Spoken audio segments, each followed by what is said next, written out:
Hello, everyone. Welcome to the Addressing Racialized Trauma and Actively Engaging in Anti-Racism webinar. I am Amber Freeman, the Training and Technical Assistance Coordinator for CCEH. On today's webinar, we have a lot of information that we want to share with you, but before we go into it, I'm going to start off with some housekeeping. So because this is a webinar, you all are all muted. However, if you have any questions, you can input it into this questions box, and at the end, we'll be sure to answer as many questions as possible. Also, this webinar is being recorded, and at a later date, we will send out a webinar slides and the recording to all of those that registered. So I am actually going to hand it over to Tajmia Bryant, the Capacity Building and Equity Program Manager, to speak to our speakers today. Thank you so much, Amber, and thank you all for being here today. Just wanted to start off with introducing our wonderful speakers for today. And my apologies if I go a little bit out of order, but today we have Finn Darby Hudgens from the Connecticut Fair Housing Center. We have Regina Cannon from C4 Innovations, and we also have Bobby Riddick and Felicity Ellis from New Opportunities Incorporated. Just want to thank you all for being our speakers here today. And now I'll go over the agenda for today's webinar. So today we're going to start off with a level setting introduction where we'll be giving you some definitions of some essential terms, key terms that will help us to speak the same language. How can we have conversations about racialized trauma and anti-racism using the same language and having the same understanding of what they mean? We'll then go, and Finn Darby Hudgens will be doing that section. We'll then go into what is racialized trauma, and Regina Cannon will be leading us through that portion of the webinar. And then we will have a provider's perspective from Bobby Riddick and Felicity Ellis, who will give us an insight into how they've experienced racialized trauma and the work that they do here in Connecticut to end homelessness. We'll then turn it back over to Regina Cannon, who will walk us through what are some things that we can do to address racialized trauma, and then provide you all with some brief resources and a short Q&A at the end. So now I will turn it over to Finn Darby Hudgens. Thank you.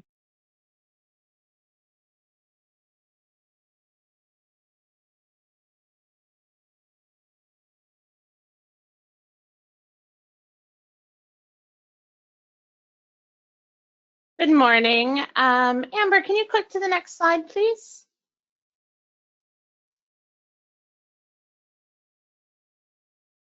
Great, thank you so much. And Amber, yep, perfect. So as Mia said, my name is Finn Darby Hudgens, or Fionnuala Darby Hudgens. I am the Director of Operations at the Connecticut Fair Housing Center. Go back to Amber. Hey, Amber, can you go back with that? Perfect. Sorry about this, guys. We're still getting the hang of it. So as Mia said, my goal today is to do some level setting, right? To make sure that we're all coming to this conversation with some shared terminology, some shared language around how we talk about racial equity and even how we talk about race. So unfortunately, most of these conversations around racial equity are designed to make white people feel comfortable, right? The language and the common language we use as a country is actually truly designed to help white people deal with these conversations easier, and often further minimizes the lived experiences of people of color. So when we dive into this in about the next 10, 12 minutes or so, I want you to take a minute to think about your individual positions in your work, in your world, right? Where you worship, within your family, and how those positions affect the practices and policies of where and how you work and live, right? And so the next slide, please. Maybe I have control. Oh, I do. Great. So we are all in positions where we can be identified as helpers, right? people who help solve homelessness, housing stability, or we are working to improve conditions for poor people, right? So that's probably most of us on this call. However, just because we are identified as helpers does not mean we are immune or absolved from bringing, can you go back one slide? I apologize for this problem. Absolved from bringing our own learned stereotypes or biases and behaviors into our work, even when we don't want to, right? Even when we don't mean to. And especially if you are a white professional doing social improvement work, we must constantly assess if our actions and behaviors and language are perpetuating racism. We must always be actively anti-racist. So as you can see, this slide right here is asking you to get uncomfortable. That's when it's time to really get to work. So think about when you're working a new muscle, right? When you exercise, those muscles get sore and they get stiff, and it's because you're training them to do new things, right? So as we start to learn a more, a different language, a different way to talk about race, our muscles, our brains, this is uncomfortable work, right? So oftentimes for white people, the only times we have been asked to have sustained conversations about racial equity is at required trainings for work or course requirements in school. And this is part of a greater package of white privilege, but also makes white people sensitive or fragile to these discussions. So in turn, white people typically under-practice in speaking about race or confronting persistent racial inequities. The first response for many of us, and this is a very natural response, is to be really defensive. So while I asked you all in the very beginning to really think about your own place in your work and where you worship and within your families, now I want you to remove all those I statements, right? All those I statements from your discourse for about the next hour and a half. And because this conversation is not about you, it's about accepting and understanding racial trauma that white people are simply not victims of, right? So a part of that uncomfortable work is really confronting white fragility, which is our privilege as white people in North America. We live in a social environment that protects and insulates us from race-based stress, right? That's not to say we are immune from stress. That is to say our race is not a cause of our stress, right? And so any discussion of race can sometimes be very triggering or intolerable. The other thing in really starting to get uncomfortable and starting to think about the work that we need to do to address, to even talk about racial equity, is thinking about the language we use around it, right? So we often use very seemingly neutral terms. And again, these terms are often designed to make white people feel better about talking about racial inequities. And so I know you've all heard these terms. So seemingly neutral terms would be inclusion, right? So inclusion for who? We often only hear this phrase when we're talking about inclusion into white spaces, right? That white people are going to continue ownership and allow token invitation to people of color too. One of my real seemingly neutral terms that people don't even realize is quote unquote good schools, right? When you hear that term about good schools and good neighborhoods, are you even internally coding them as white schools in white neighborhoods? Whereas you could change that language, right? You could say schools with all the resources necessary to teach very advantaged children, right? They're still good, but you're actually just labeling them what they are while not demarcating other non quote unquote under-resourced or less resourced schools, right? And so that goes to under-resourced, right? We use this term all the time, right? When we describe places and communities of color, or when we describe schools that predominantly serve Black and Latinx children, we say under-resourced. Yet we never refer to white schools as over-advantaged, right? And another term that I would really encourage everybody to dig into in their language, and especially if you do writing for the organization that you work with, is the term marginalized. We never use the opposite of that, right? We never say always included, right? And so this is a very safe term. And these are often negative terms that are used to describe Black and Latino neighborhoods that remove white responsibility from poor conditions, right? So really think about your seemingly neutral terms as you start to learn this work. And again, this is hard. This is uncomfortable. We're redoing language that has been reinforced over and over again.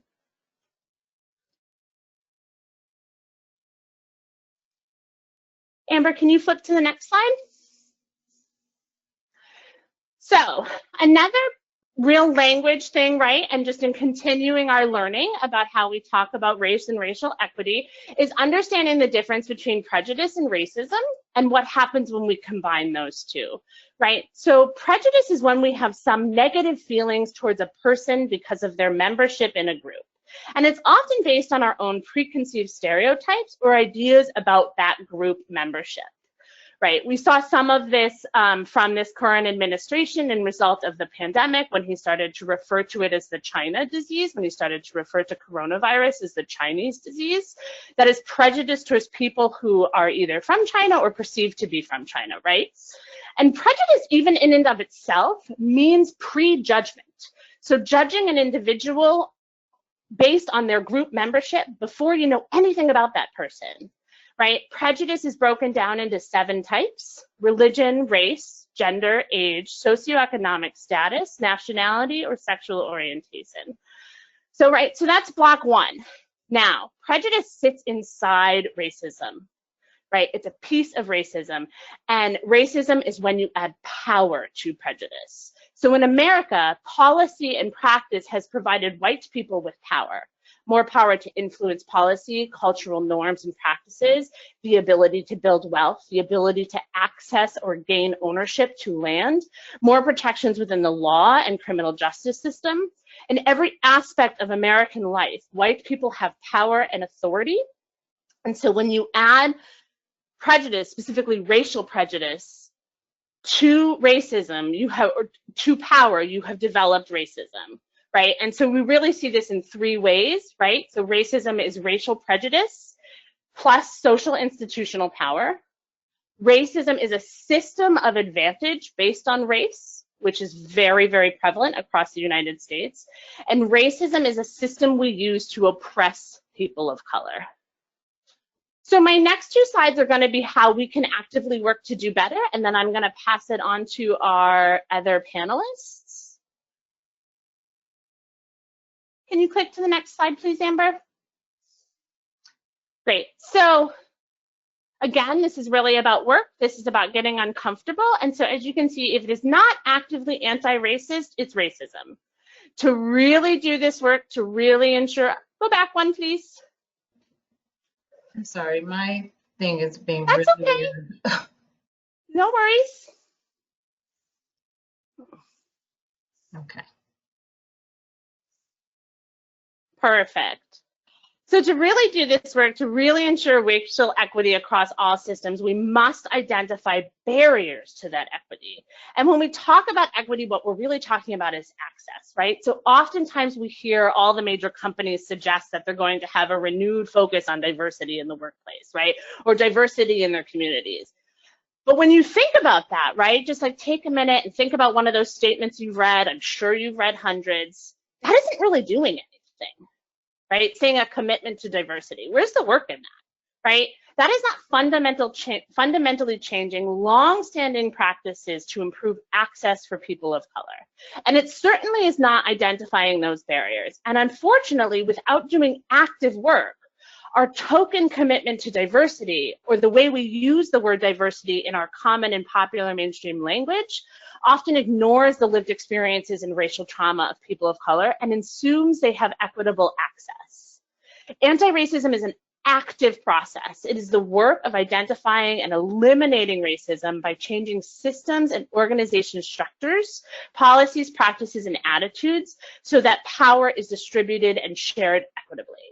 I'm sure you've seen this picture, the equality, equity, and reality, and I'm sure you've seen it. It continues to be shared all over social media, but I do think it is really an excellent reminder to explain the anti-racist work, right? Like what we as individuals need to do if we're going to truly dive into a racial equity work and concept and belief, right?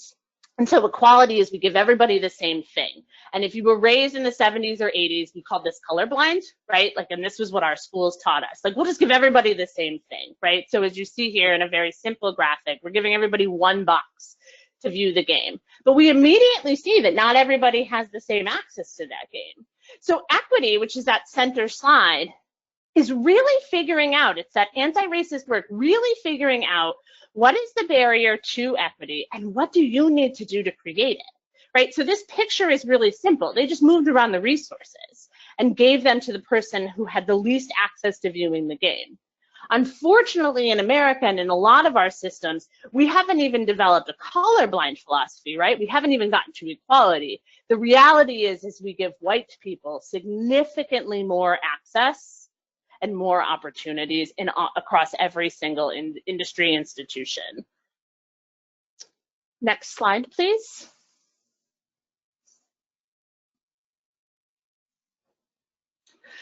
So I've thrown a lot at you. I hope that you're feeling a little bit uncomfortable. I hope that you have started to think about the way you talk and write about racial equity, right? And I hope that you've started to think about how you're going to engage your work, not from a colorblind perspective, right? Not from a perspective that doesn't honor the lived experiences of people of color. And so what you can do, there's a couple of things you can do right off the bat, like right after this training. So as you're, for yourself, the individual thing that you can do is learn about your own implicit biases and the stereotypes that you carry into your work, into your places of worship, into your community, into your kids' schools, right? We all carry them. Everybody has them. And I would really, really, really encourage all of you to access Harvard University, and I'll put the link in the chat when I'm done speaking. Harvard University developed the implicit bias self-assessment tests, and they're about 5 to 7 minutes long, and they really test what sort of implicit biases and stereotypes you are carrying. And because these are so inbred in how we grow up and in how we live, you're going to carry them. It's okay. Just own it. Just know that, and then the work is to undo them. From an institutional perspective, observe the policies and practices that you participate in and identify policies and practices that are barriers to racial equity. Understand and integrate into your work the lived experiences of people of color. And my last slide, I think, yep. And so the other thing that we always say at the Fair Housing Center, we are an enforcement agency dedicated to ending housing discrimination and increasing opportunities and access for housing choice, is we can't end racism and discrimination in housing unless it's reported. So we really encourage you all to report what you see. I'm going to pass it to Regina Cannon right now, and I'm so grateful that I was able to participate in this. Please don't hesitate to ask further questions. Thank you so much. Hello to everyone. And so today, I want to build upon what we were just hearing and think of this. I want everyone to just pause for a moment and think about how many times just in the last month that you have seen something on your phone that's exhibiting a racism, whether it's someone calling somebody on someone who's doing something innocent, or to looking at the protest, perhaps even going out and marching yourself and seeing some of the violence that takes place there, even in those protests, with some of the police officers. Just think about all that you've seen in just the last month.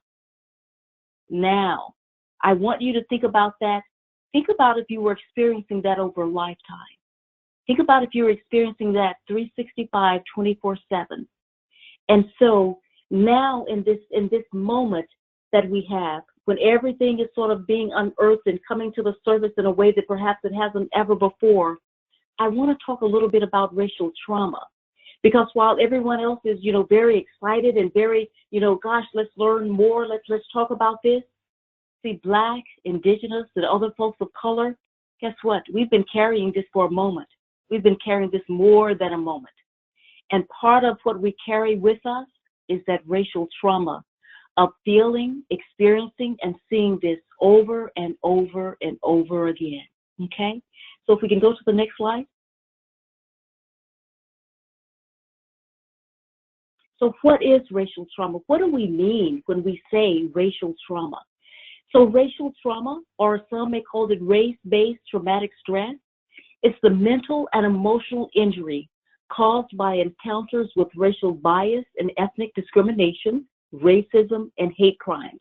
So any individual that has experienced an emotionally painful, sudden, and uncontrollable racist encounter is at risk of suffering from a race-based traumatic stress injury. And I want to just pause there for a moment and think about that. If you've lived even a life of, say, a 3 or 4-year-old, and you're walking into your little kindergarten or pre-K class, and people are treating you differently. So even though as a child, you may not ever know the words to say, but you can feel it. Oh, absolutely. You can feel the difference there, and it lodges itself in your body. And so you think about that day after day after day, year after year after year, that kind of constant reminder of being otherwise, of having these kinds of taunts, this racial bias coming at you, whether or not it's coming from a personal point of view, or if it's institutional, or even if it's from systemic trauma, from the systemic racism that we experience every day. So that's what we mean when we say racial trauma. Okay, if we can go to the next slide.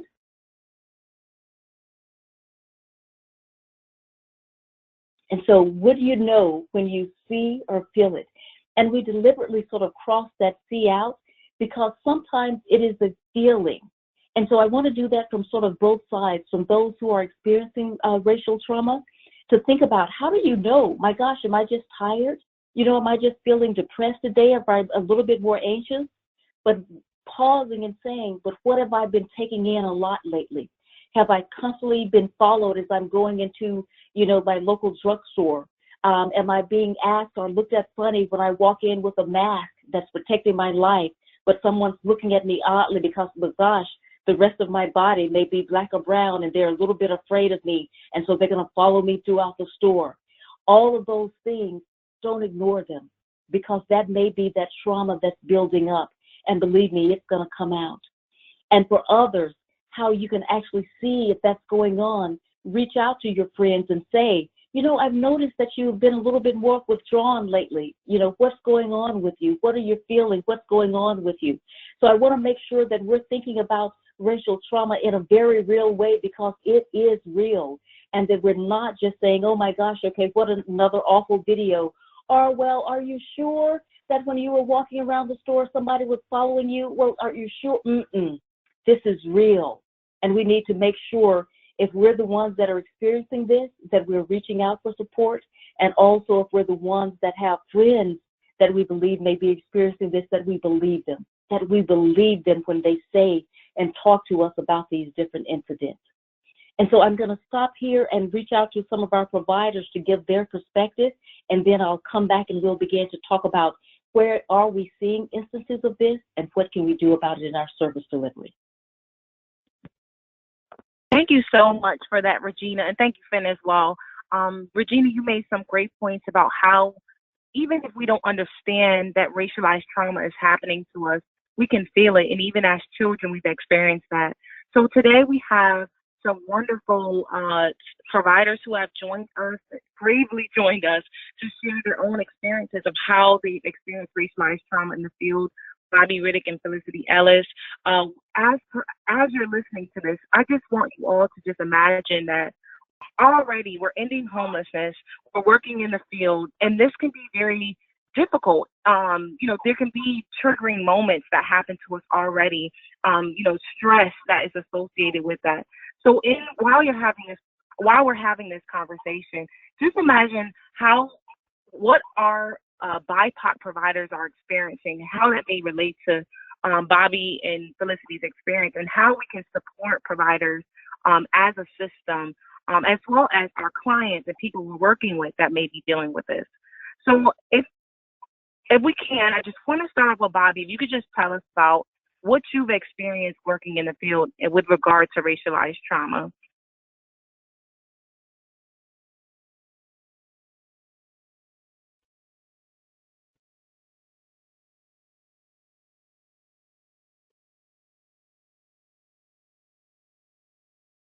Bobby, just want to make sure you're able to unmute.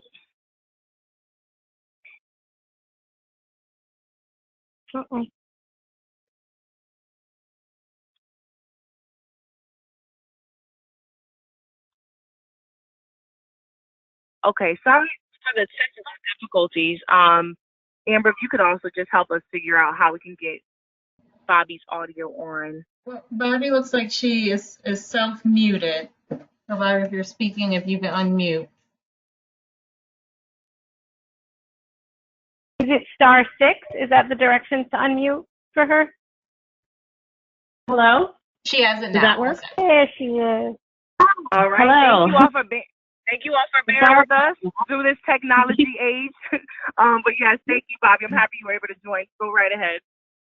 Okay, all right. So thank you. I really appreciate this opportunity to share my experiences. And hello, everyone. My name is Bobby. I work with the MMW CAN as the Assistant CAN Coordinator, and I pretty much oversee the entry side to our CAN. I conduct CAN assessments every day, and I have, worked with clients and provided direct services for majority of my, career. And just I want to say about a year ago is when I really realized how I was dealing with racial trauma in the workplace. And when I really took a step back and just looked at over, the years and my experience and really how I handled that. I want to say it first started in a CAN assessment where, we're doing CAN assessments, working to help and provide resources, helping meet a person where they're at and kind of going through just resources to help them kind of, move forward in their life. And, sometimes in those assessments, we're giving information and that's not necessarily what a client wants to hear or, individual just sharing information. And the client, she really didn't want to receive some of that information or wasn't happy with it or, whatever was behind it. But one of the statements that she made that stand out to me was, why can't I get these resources? I'm white. So, that was, I want to say, the beginning of, me kind of taking this journey on how I'm dealing with and how to kind of address, this experience, that has been, going on, and would oftentimes people experience that in the workplace. And it really upset me in a way where we had to kind of stop the CAN assessment and really kind of talk that moment out.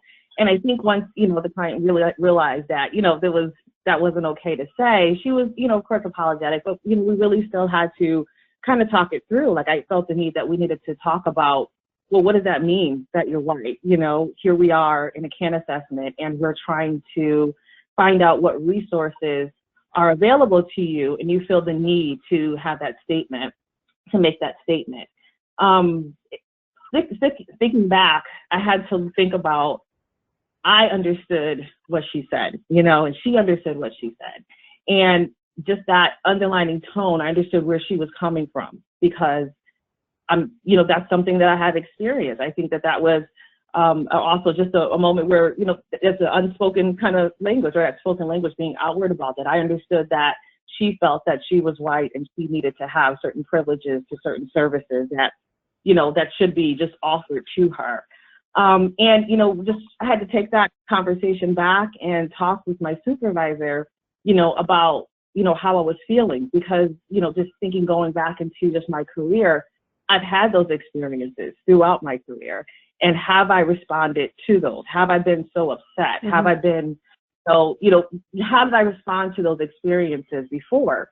And I've learned that I've kind of accepted it and kind of just, say, okay, well, that's just people.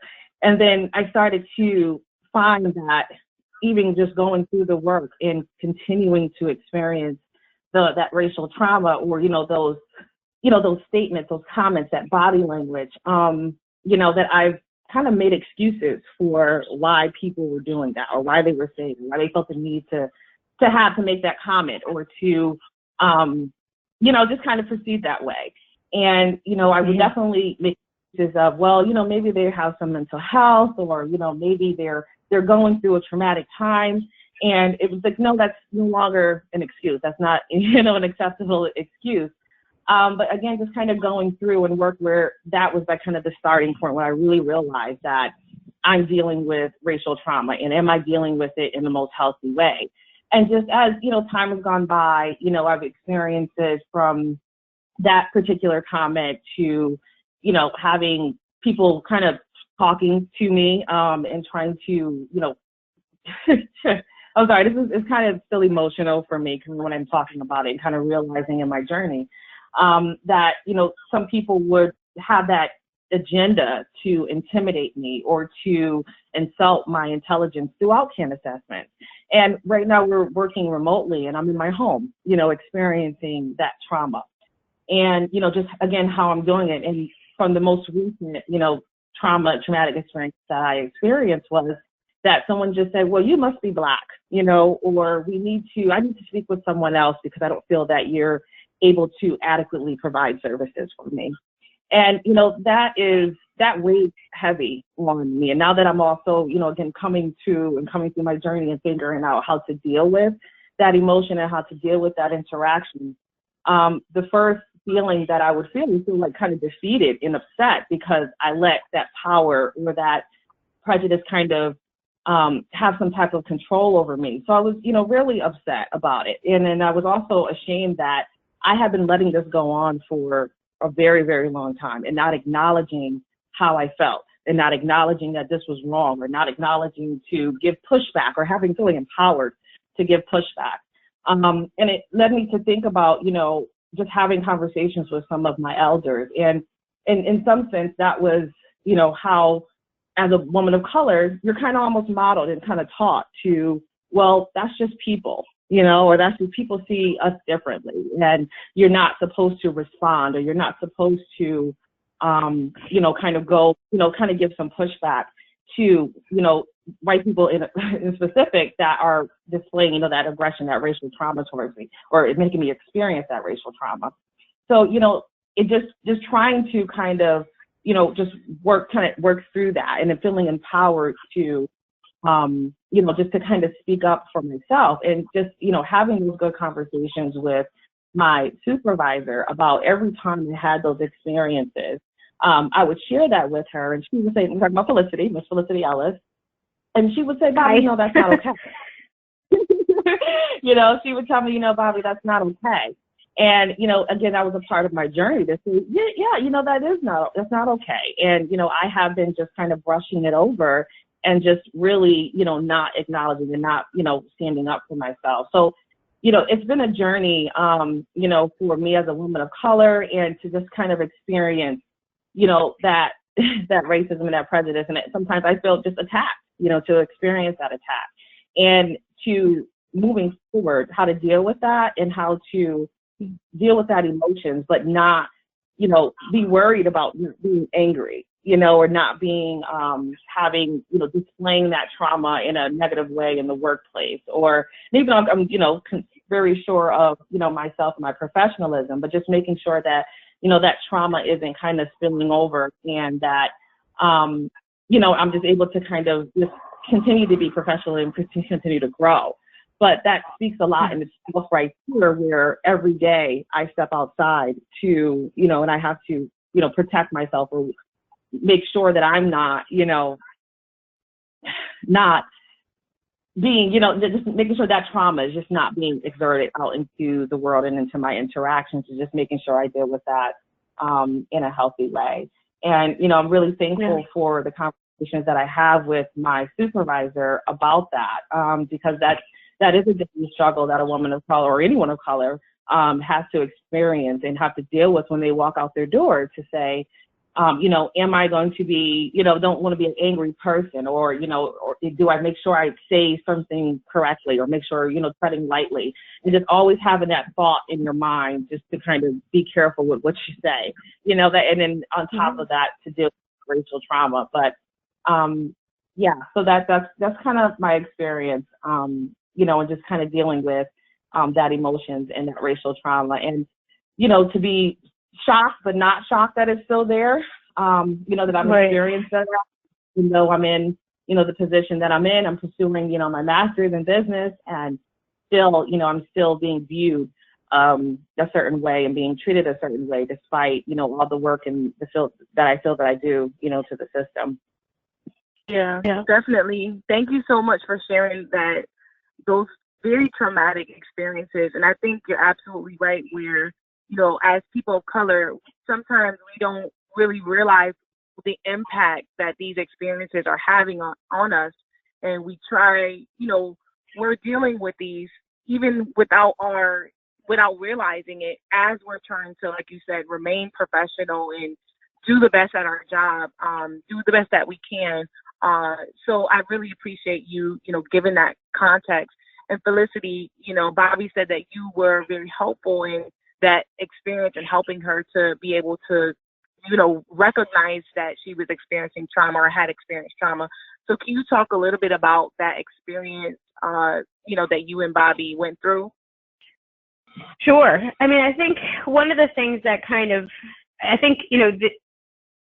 one of the things that governed my responses to Bobby throughout this, and even more so in this particular moment in our culture with the pandemic of COVID, but also the pandemic of racism, and it really kind of looking at like this whole time, like, okay, I'm a white woman and I'm the supervisor to a Black woman, and so I want to make sure that I am lifting her up in every way that I can, and never ever letting my voice or my sense of the way I see the world govern anything about the way Bobby operates in the world. And so when she talks about the experience of a year ago, I've always kind of tried to walk a line of saying, like, Bobby, I'm never going to tell you how to cope, because I don't have to put on that armor out when I leave my home every day,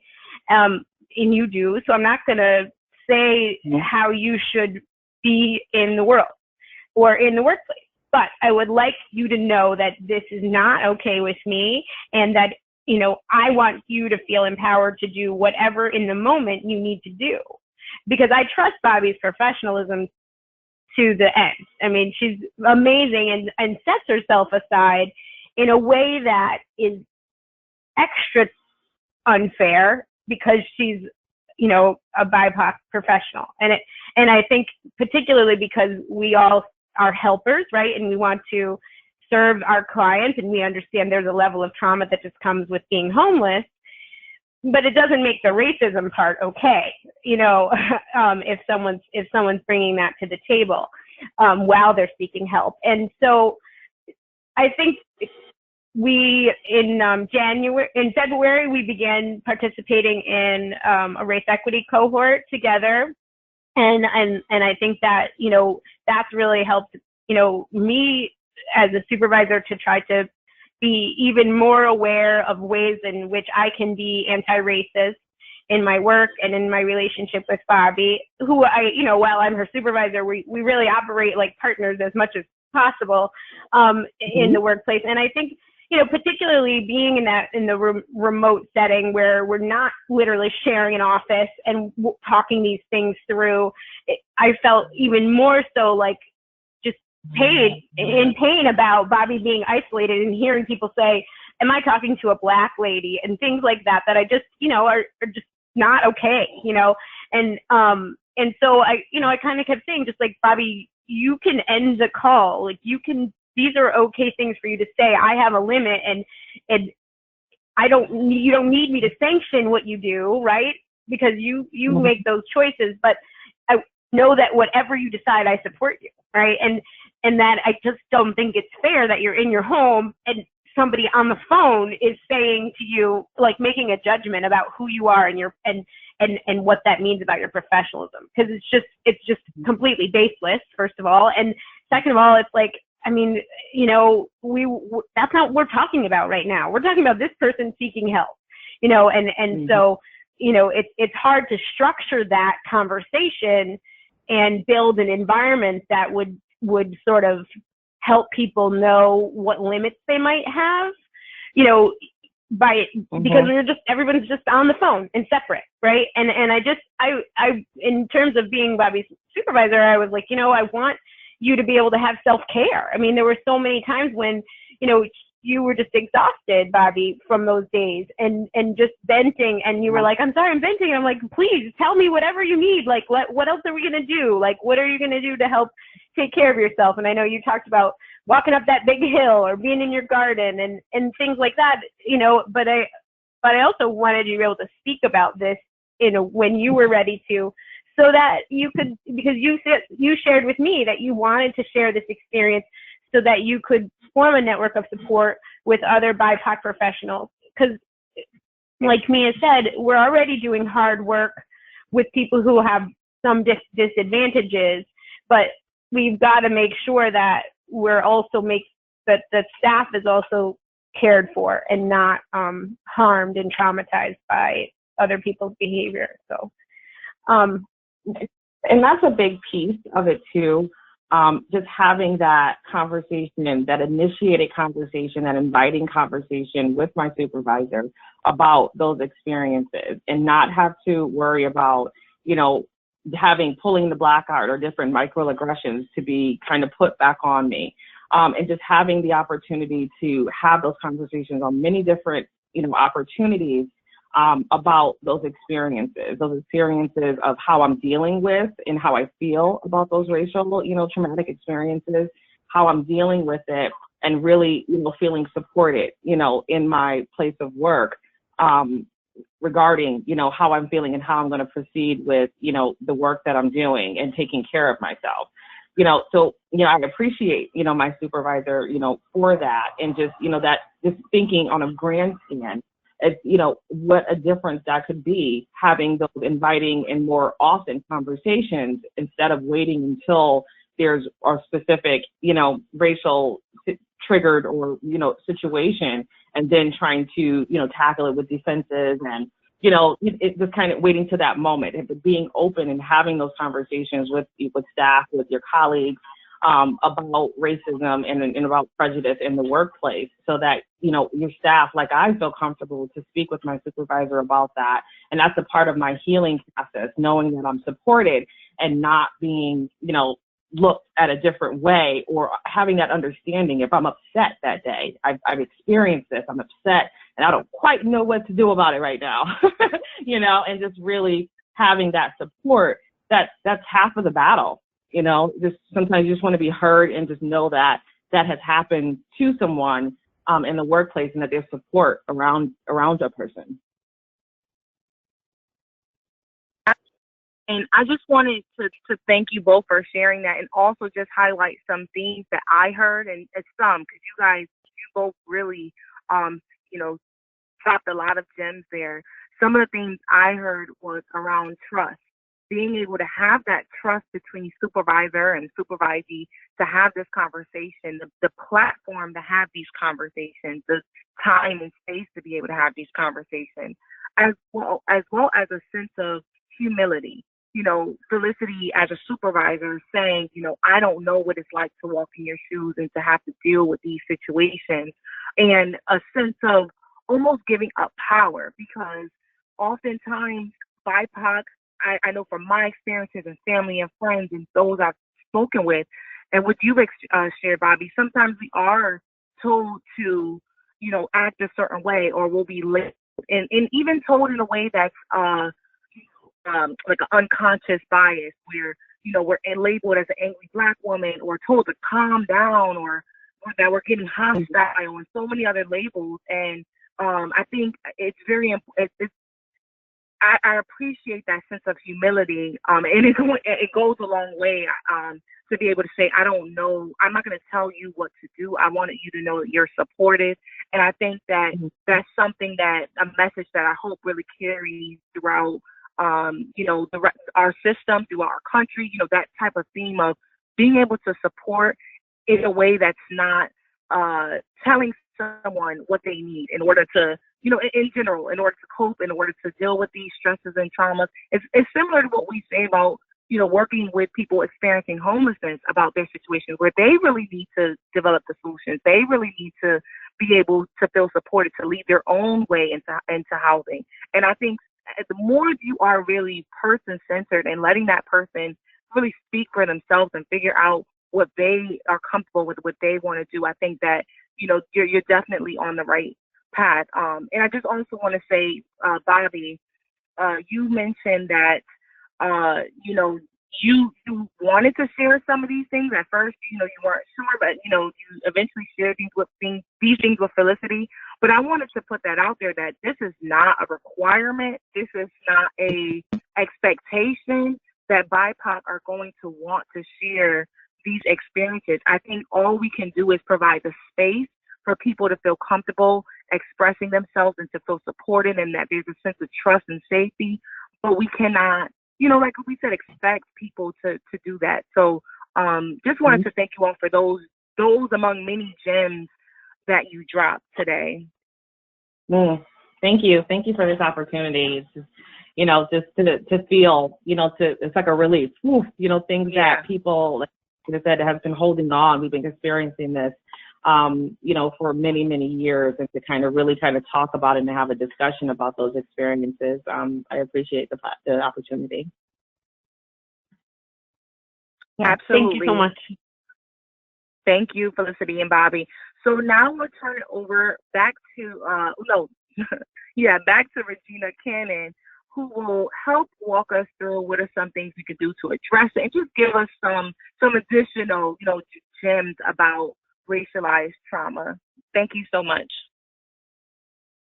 So thank you. And first, I've got to just say this to the two women who just talked. One, I'm humbled and also grateful for you all for sharing a part of yourselves, because I think that it's going to be such a needed a model for other folks in terms of one, being brave enough to speak what you're feeling into this world, and then on the other hand, to be able to listen and to believe. So I just want to say thank you there.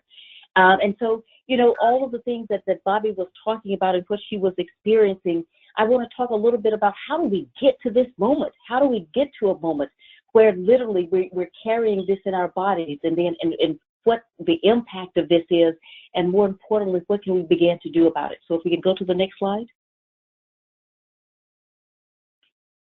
And so how does it happen? And so I want to make sure that we're looking at very two distinct things here, and I think that Bobby spoke to both of those. And so it's the daily things and also those big events. And so if we can go to the next slide. And here's a quote that just captured it for me. It was by Dr. Charles Maurras, and he said, with time, continuous tiny drops of water make a hole on a marble floor. Similarly, racial trauma wears on us over time. It is not just a one-time incident. It is the accumulation of experiences. And when I saw that, I thought, my goodness, because as people of color, we're always taught to be so strong and to just hold up against anything, and our resilience is lauded and all of those things. And it's sort of like we're supposed to be this marble floor, and yet water, even the drops of water, if they're continuous, they'll wear holes in a marble floor. And so I wanted to think about us to think about that, to have that image in our mind. Okay, if we can go to the next slide.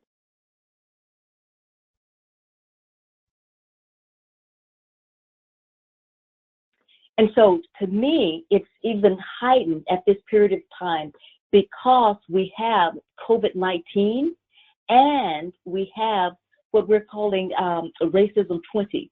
And so certainly we've had, racism from 1 through 400 years, but certainly this year, because we have seen the publicized murders, and so those huge events within the daily, and the pictures that I have there are just, folks were going about minding their own business, and folks decided to just call the cops on them. And so one of them literally, oh, you're on a golf club, should you be there? I don't think so, so I'm gonna call. Oh, wait, you're in a park having a barbecue. Wait, I don't think you should be doing this. I'm gonna call a cop on you. Oh, wait a minute, I think that you actually touched my body. Oh, wait, when we look at the camera, I see there was actually me that bumped into you, young man, into your book sack.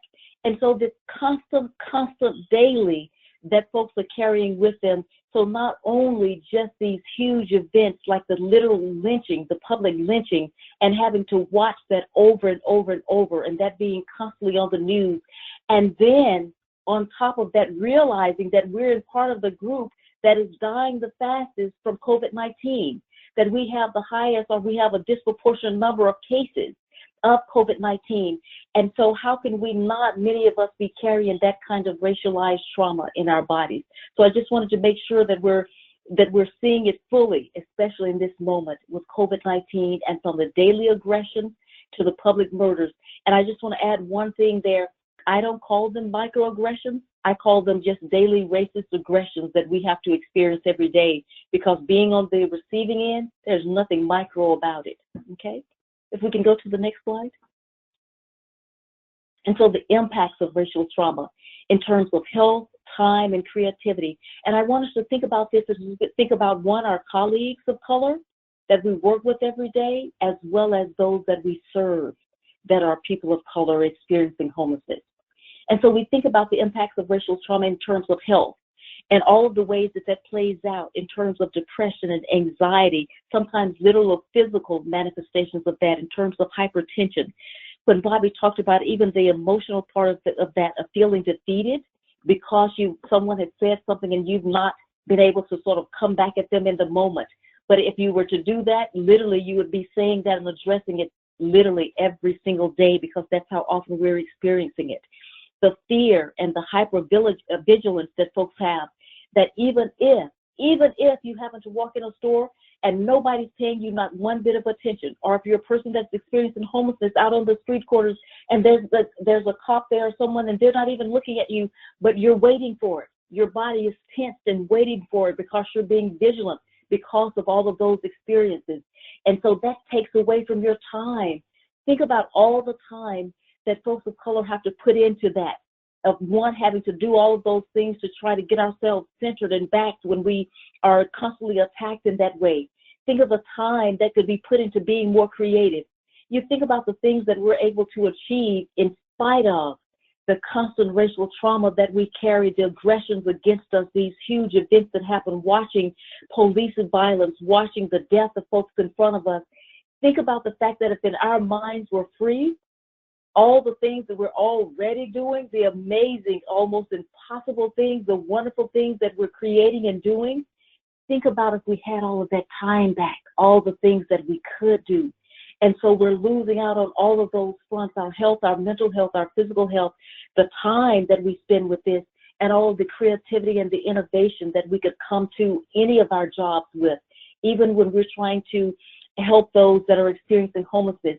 My gosh, and we're holding in our heads all of these other things and what we could put into our lives if we didn't have to deal with this. Okay, if we can go to the next slide. So what can we do about this? So one, we can acknowledge that it is real, that it is happening, that it is taking place every single day. And to actually, when a person of color comes to you and begins to talk about that, to believe it, to say, yes, I understand, or I acknowledge that what you're saying is absolutely true, that if you're experiencing homelessness and you're out on the street, that people are treating you a certain way with their body language, with their tone, especially if you're a person of color. So let's just take a moment and stay there and look at even the intersectionality of it. Think of this, if you are a Black male that is experiencing homelessness and you're out on the street, so you're already carrying the trauma of constantly people reacting to you like you're some violent person, like you're going to do them harm, like you're going to steal something from them. And now, if you're also experiencing homelessness and perhaps you're not dressed in the way that people think that you should be, my goodness, the kinds of aggressions and the attacks that come against you. And then when you try to share that, when you try to share your experiences and people don't believe you, oh, well, I think you're just being a little bit sensitive there. How absolutely defeating that is. And then we wonder why people close up and won't share with us, as case managers and all, because we haven't believed them. We haven't listened to them and tried to learn from their experiences. The other side of that, Black and brown women who are quickly labeled as being the angry, Black or Latino woman. And so you think about this, if you are experiencing homelessness, so you're already carrying that. And then you walk into a place and immediately, rather than people understanding that you're simply trying to explain your experience to them, and you may be a little bit passionate about it because it's your life or the life of your family, but you're seen as being angry. You're labeled with that. So you got to carry that with you. Those providers, those case managers, those intake specialists that are people of color that have folks coming at you in a certain way, and you know that it's because of your race or your ethnicity and your gender, that intersectionality, and they're not believing that you're smart enough to help them, or you don't have the resources to help them, and you're carrying all of that constantly. And as Bobby said earlier, but then you still got to be professional. You still got to be that block of marble. And so understanding that people should not be expected to carry that we have to have places where people have a space to talk about that, to heal. And so that's when we have to make sure that we're offering racial trauma-informed services, both for the folks that are experiencing homelessness, as well as for those that are offering those services. And making sure that as a part of that, that we have people that understand those different cultures, that they are understanding of how the historical trauma and racism plays into where people come into the services and how they may be feeling and what they're carrying with them, and also the current everyday, that if you're not experiencing it on the daily, that you're watching it. You cannot go to a social media platform and not see something or listen to a video where it's not coming into your mind and it's lodging in your body. And so making sure that we're being so attentive to racial trauma-informed services. I know that many of us have had classes over and over about trauma-informed care, but I would bet you, if you could raise your hands, that most of you have not had classes on racial trauma-informed care and how to go about making sure that that is integrated throughout every part of our services. And so I just want to leave you all with that about what we can do. Acknowledge it, believe it, listen to people when they're ready to talk, if they want to talk, learn from what they're saying, and provide a space in which they can have support around the racial trauma that they're experiencing. So thank you, and I'll hand it back to the presenters.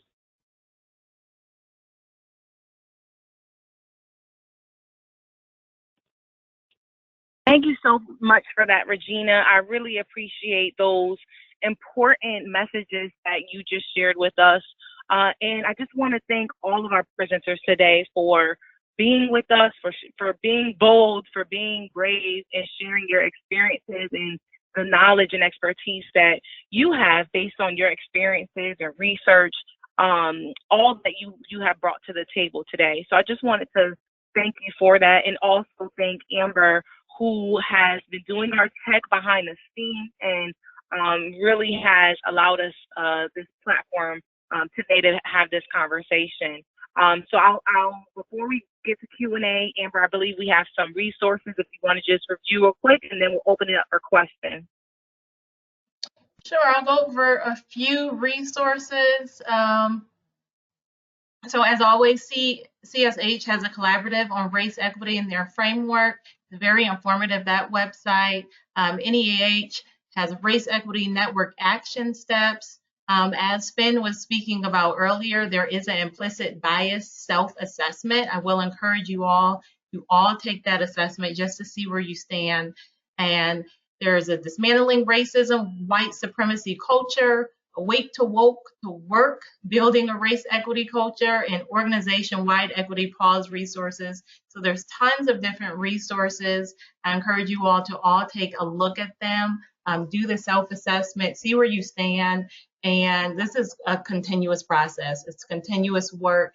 It's continuously, seeing where you are and having these kind of conversations. So as Mia already said, I just want to thank our guests as well as Mia for speaking on this topic and coordinating this. This is a conversation that needs to be had, and unfortunately it doesn't happen as often as it should. So I hope you all enjoyed. For the sake of time, we are going to move it on to the questions and answers segment. I see that many people has inputted questions throughout the webinar, so I'm going to dive right into that. And as I am pulling up, many people are asking, is this going to be shared? Yes, it will be shared. It will be going out.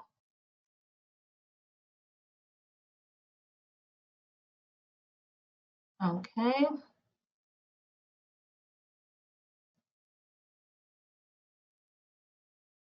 So there is a question where someone is asking about the lack of representation in senior management in organizations. And why is there a lack of representation? How do you all feel about it? Especially, with there not being people of color in those positions.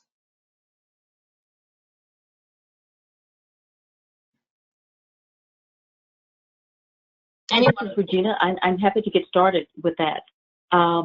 representation matters, and it matters hugely. And let me be very clear about something. It's not about saying that we've got to have, oh, well, exactly this number, you know, Black or brown folks, you know, in these positions and all, because believe me that we are more than qualified, overqualified for those positions.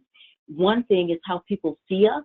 If they don't see us as leaders, and that comes from that sort of white dominant culture as not seeing other folks of color in leadership positions, to being able to give up, to cede that power when it's been held by one group for so long. And so, but think about this.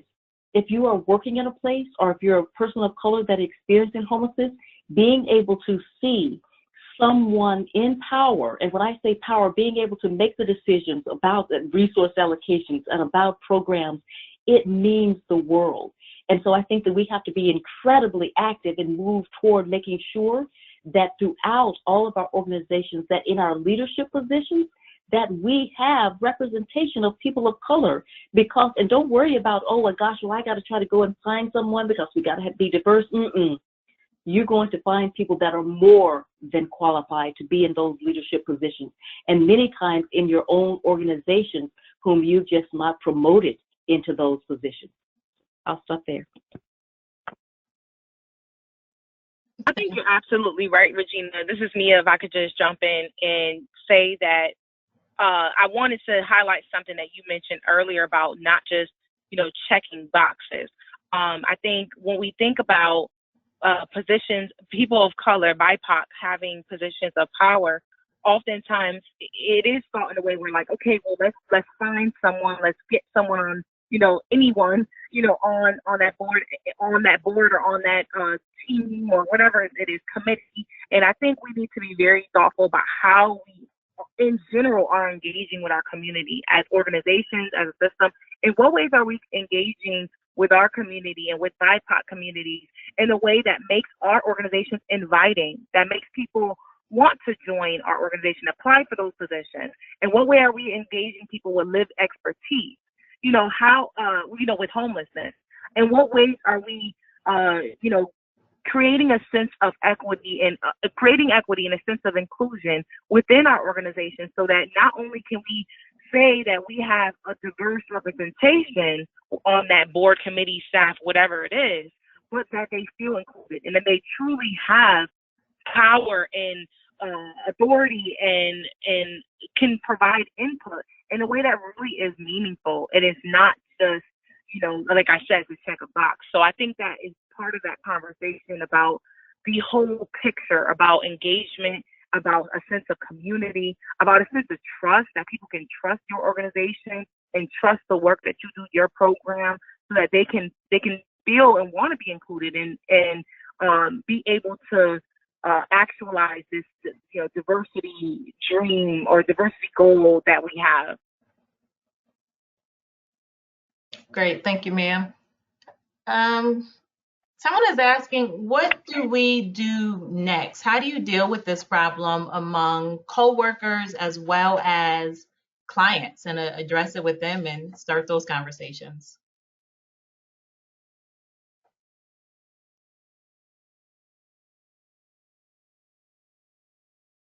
Okay. Hi, this is Bobby. I can kind of share how I have, you know, kind of dealt with, or kind of where to kind of start. I think the first step that was big for me was just, you know, experiencing, you know, some racial trauma or comments, or, you know, just that response. It's just kind of calling it right in that moment, you know, but also being careful, you know, trying to be, you know, just healthy, handling that in the most healthiest way.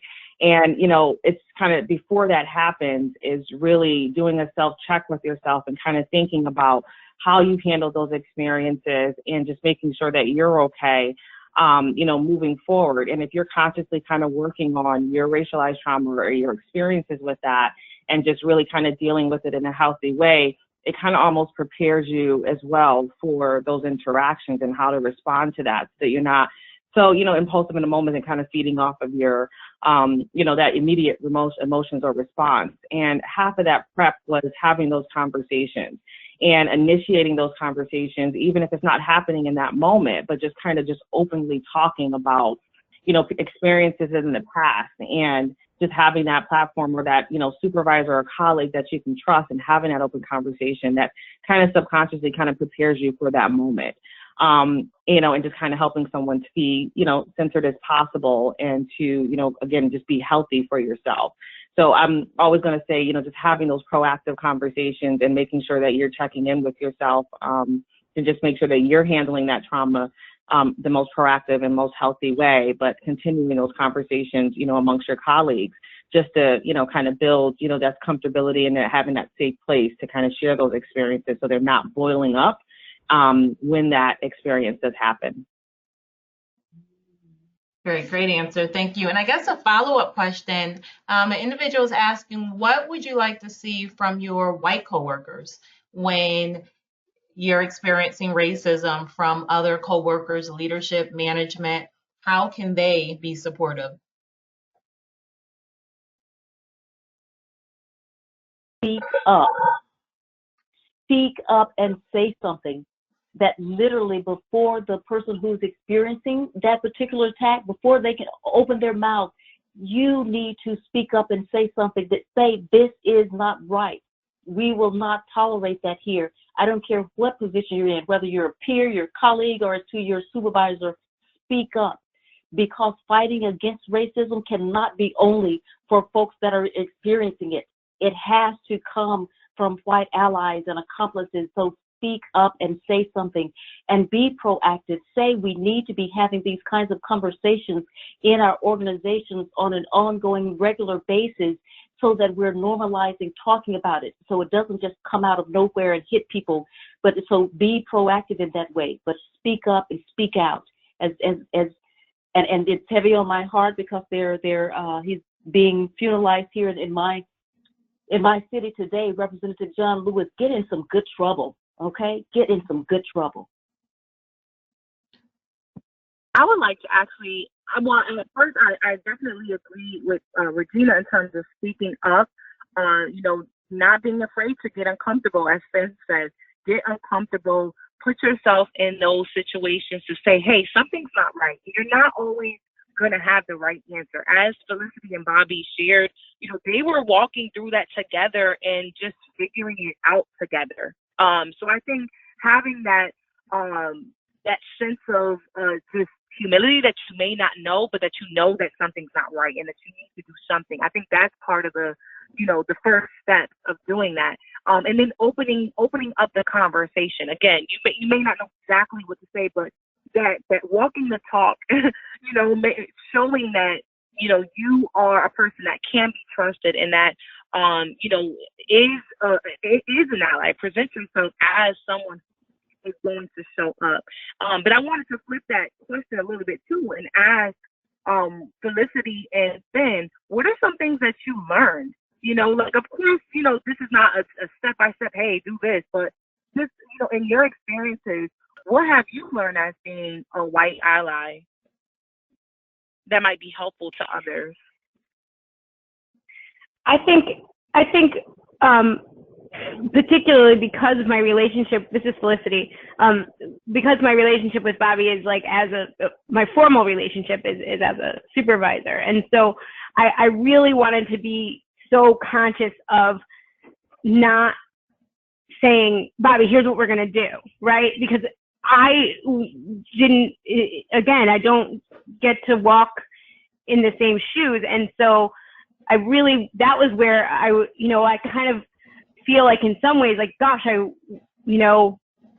was ready in some ways to say, hey, this can't happen and let's do something now.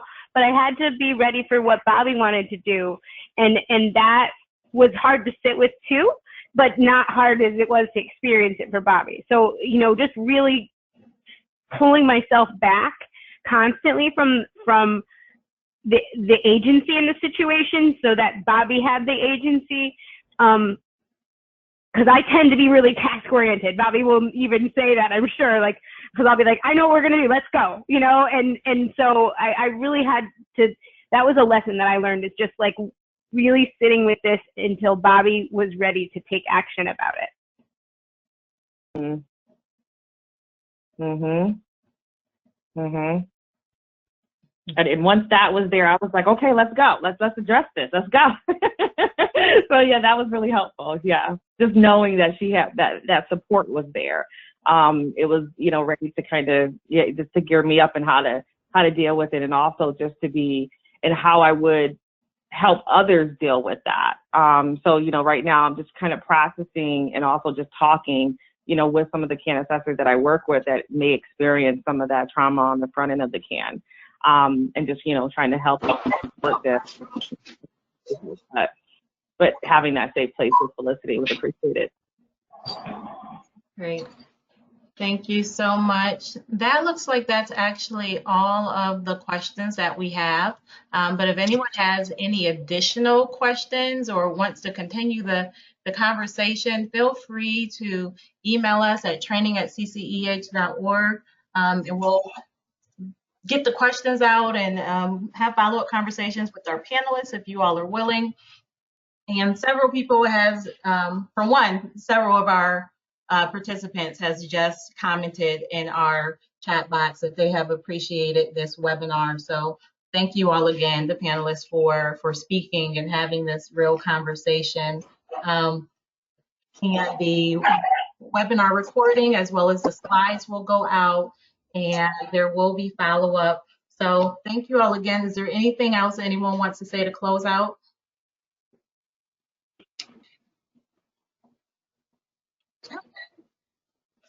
If not, Thank you all so much. Yeah. thank you. We're going to close out. I'm just going to say, just to follow up, I just encourage everyone to just get comfortable being uncomfortable. These conversations are not comfortable. They're not easy, but they're real and they're necessary. So get comfortable with being uncomfortable. That's when change and growth happens. So thank you all, and you all take care. Thank you. Thank you.